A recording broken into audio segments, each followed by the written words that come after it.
ನಮಸ್ತೆ ವೀಕ್ಷಕರೇ, ನಾನು ದಿಶಾ ಆಚಾರ್. ನೀವು ನೋಡ್ತಾ ಇದ್ದೀರಾ ಪ್ರಜಾ ಫ್ಲಾಶ್ 10. ಇದೀಗ ನೋಡೋಣ ಈವರೆಗಿನ ಹೈಲೈಟ್ಸ್.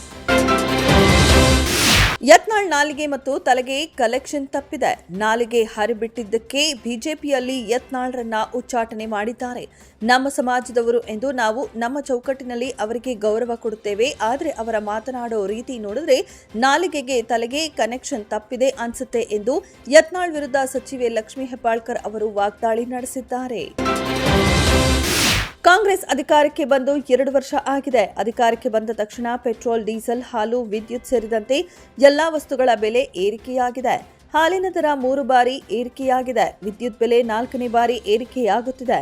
ಗ್ಯಾರಂಟಿಯ ಹಣವನ್ನ 3 ತಿಂಗಳಿಗೆ 1 ಬಾರಿ ಕೊಡುತ್ತಿದ್ದಾರೆ ಎಂದು ಮೈಸೂರಿನ ವಿಧಾನ ಪರಿಷತ್ ವಿಪಕ್ಷ ನಾಯಕ ಛಲವಾದಿ ನಾರಾಯಣಸ್ವಾಮಿ ಹೇಳಿದ್ದಾರೆ.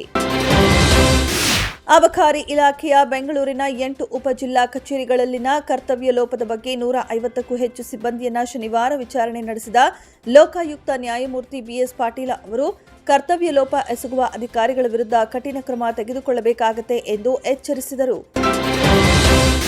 ಬಿಜೆಪಿಯಿಂದ ಉಚ್ಚಾಟನೆಗೊಂಡಿರುವ ರೆಬೆಲ್ ಶಾಸಕ ಬಸನಗೌಡ ಪಾಟೀಲ್ ಯತ್ನಾಳ್ ಅವರು ಮತ್ತೊಮ್ಮೆ ಯಡಿಯೂರಪ್ಪ ಕುಟುಂಬದ ವಿರುದ್ಧ ಸಿಡಿದಿದ್ದಾರೆ. ಮಹಾಭಾರತದಲ್ಲಿ ಜಯ ಗಳಿಸಿದ್ದು ಕೃಷ್ಣಾರ್ಜುನರೇ ಹೊರತು ಶಕುನಿ ಹಾಗೂ ಧೃತರಾಷ್ಟ್ರರಲ್ಲ.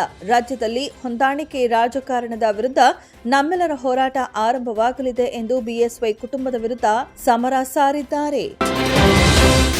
ಸತತ ಬೆಲೆ ಏರಿಕೆಯಿಂದ ಕಂಗಾಲಾಗಿರುವ ಬೆಂಗಳೂರು ಮಂದಿಗೆ ಮತ್ತೊಂದು ಶಾಕಿಂಗ್ ಸುದ್ದಿ ಹೊರಬಿದ್ದಿದೆ. ಬೃಹತ್ ಬಜೆಟ್ ಮಂಡಿಸಿದ ಬಿಬಿಎಂಪಿ ಸದ್ದಿಲ್ಲದೆ ಸಿಟಿ ಜನರಿಗೆ ಬರೆ ಎಳೆದಿದೆ.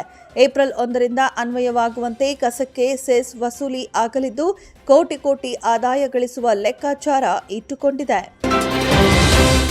ಕಲ್ಯಾಣ ಕರ್ನಾಟಕ ಭಾಗದ ರೈತಾಪಿ ಜನರಿಗೆ ಯುಗಾದಿ ಕೊಡುಗೆಯಾಗಿ ಭದ್ರಾ ಜಲಾಶಯದಿಂದ ತುಂಗಭದ್ರಾ ಕಾಲುವೆಗೆ 2 ಟಿಎಂಸಿ ನೀರು ಹರಿಸಲಾಗುವುದು ಎಂದು ಮುಖ್ಯಮಂತ್ರಿ ಸಿದ್ದರಾಮಯ್ಯ ತಿಳಿಸಿದ್ದಾರೆ. ಏಪ್ರಿಲ್ 1ರಿಂದ 5ರ ಅವಧಿಯಲ್ಲಿ ಕಾಲುವೆಗೆ ನೀರು ಹರಿಸಲು ನಿರ್ಧರಿಸಲಾಗಿದ್ದು, ಇದು ಕೊಪ್ಪಳ, ರಾಯಚೂರು ಮತ್ತು ಯಾದಗಿರಿ ಜಿಲ್ಲೆಗಳಲ್ಲಿ ಬೆಳೆದು ನಿಂತಿರುವ ಬೆಳೆಗಳಿಗೆ ಮತ್ತು ಕುಡಿಯುವ ನೀರಿಗೆ ಸಹಾಯವಾಗಲಿದೆ. ದೇಶಾದ್ಯಂತ ಇಂದು ಸೋಮವಾರ ಮುಸಲ್ಮಾನರ ಪವಿತ್ರ ಹಬ್ಬ ಈದ್ ಉಲ್ ಫಿತರ್ ಆಚರಿಸಲಾಗುತ್ತಿದೆ. ಬೆಂಗಳೂರು ಸೇರಿದಂತೆ ರಾಜ್ಯಾದ್ಯಂತ ಮುಸ್ಲಿಂ ಬಾಂಧವರು ಬೆಳಗ್ಗೆಯೇ ಮಸೀದಿಗಳಿಗೆ ತೆರಳಿ ಸಾಮೂಹಿಕ ಪ್ರಾರ್ಥನೆಯಲ್ಲಿ ತೊಡಗಿರುವುದು ಕಂಡುಬಂತು. ನಿನ್ನೆ ದೇಶದ ಪ್ರಮುಖ ನಗರಗಳಲ್ಲಿ ಈದ್ ಉಲ್ ಫಿತರ್ ಚಂದ್ರನನ್ನ ನೋಡಿದ ನಂತರ ಇಂದು ಹಬ್ಬ ಆಚರಿಸಲಾಗುತ್ತಿದೆ.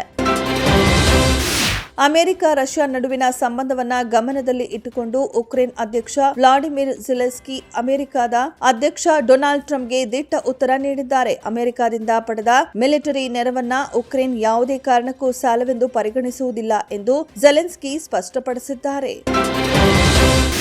ರಾಜಸ್ಥಾನ್ ರಾಯಲ್ಸ್ ಹಾಗೂ ಚೆನ್ನೈ ಸೂಪರ್ ಕಿಂಗ್ಸ್ ನಡುವಿನ ಐಪಿಎಲ್ 2025ರ 11ನೇ ಪಂದ್ಯ ರಾಜಸ್ಥಾನ್ ತಂಡದ ತವರು ಮೈದಾನದಲ್ಲಿ ಬರ್ಸಾಪರ ಕ್ರೀಡಾಂಗಣದಲ್ಲಿ ನಡೆಯುತ್ತಿದೆ. ಈ ಪಂದ್ಯದ ಆರಂಭಕ್ಕೂ ಮುನ್ನ ಟೀಂ ಇಂಡಿಯಾದ ಮಾಜಿ ನಾಯಕ ಹಾಗೂ ಸಿಎಸ್ಕೆ ತಂಡವನ್ನ 5 ಬಾರಿ ಚಾಂಪಿಯನ್ಸ್ ಪಟ್ಟಕ್ಕೇರಿಸಿದ ಮಹೇಂದ್ರ ಸಿಂಗ್ ಧೋನಿ ಅವರಿಗೆ ಬಿಸಿಸಿಐ ವಿಶೇಷ ಗೌರವ ಸಲ್ಲಿಸಿದೆ. ಪೃಥ್ವಿರಾಜ್ ಸುಕುಮಾರನ್ ನಿರ್ದೇಶನದಲ್ಲಿ ಮೋಹನ್ ಲಾಲ್ ಅಭಿನಯದ ಎಂಪುರಾನ್ ಸಿನಿಮಾದಲ್ಲಿ ಕೆಲವು ವಿವಾದಾತ್ಮಕ ಸೀನುಗಳನ್ನು ತೆಗೆಯುವ ಸಾಧ್ಯತೆ ಇದೆ.